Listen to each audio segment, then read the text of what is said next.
You're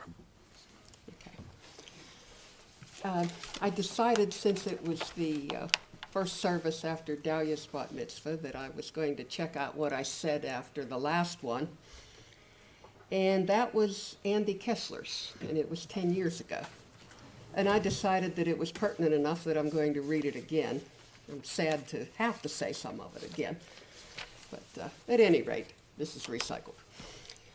Andy Kessler's bar mitzvah left us all with some wonderful memories, but for me the best one was the sense of happiness that pervaded the whole weekend.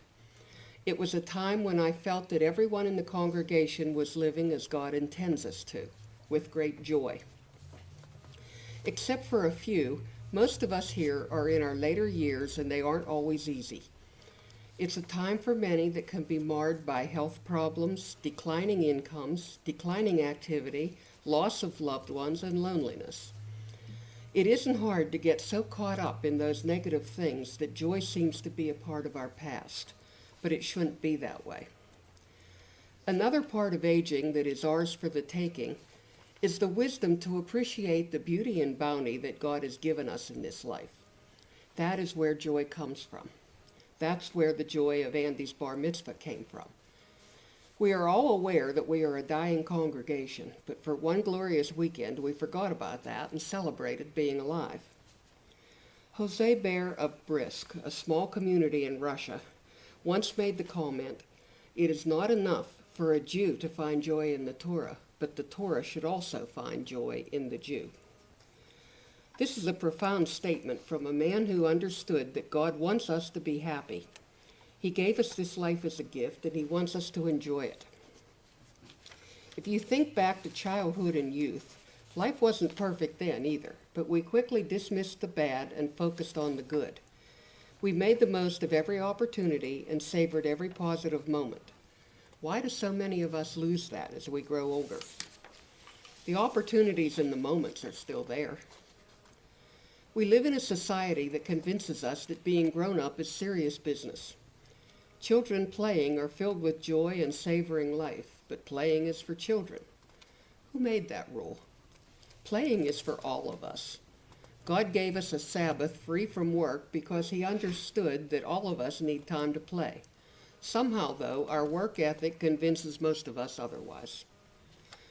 Some adults will contend that they're taking time to play because they go golfing, join a card club, or something like that. But look at how they do it. The event is so fraught with preparation, rules, schedules, and competition that it's no longer playing. The kind of play that leads to joy is play that sets your soul free from all those constraints.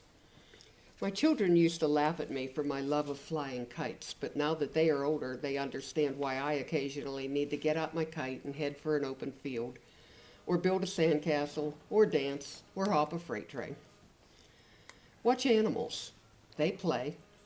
One of the reasons so many of us love dolphins is that they have elevated playing to an art form. We envy them their freedom to play and enjoy, but fail to realize that we could be doing it too if we were willing to shed a little bit of our adult dignity. My friend Sister Edith is someone who has always had a great deal of joy in her life. On the surface, there might appear to be no reason for it.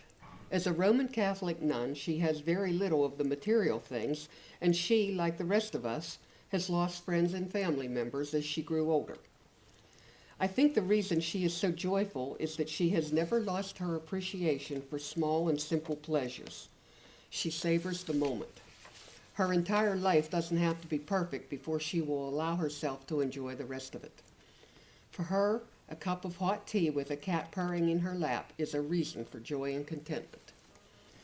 When she turned 60 last summer, I devoted a great deal of time to deciding what we should do to celebrate her birthday that would be fun, something we wouldn't ordinarily do. So we went to the zoo.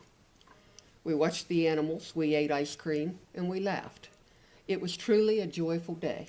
It didn't change any of my medical or financial problems, and it certainly didn't change the fact that she is battling cancer.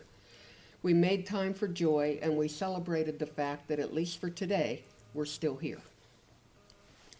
All of us here need to do that too. If Andy's bar mitzvah taught us anything, It should be that we are still alive and still capable of the joy that God wants in our lives. I read a wonderful quote on the internet that said, "Life may not be the party we hoped for, but while we're here, we may as well dance."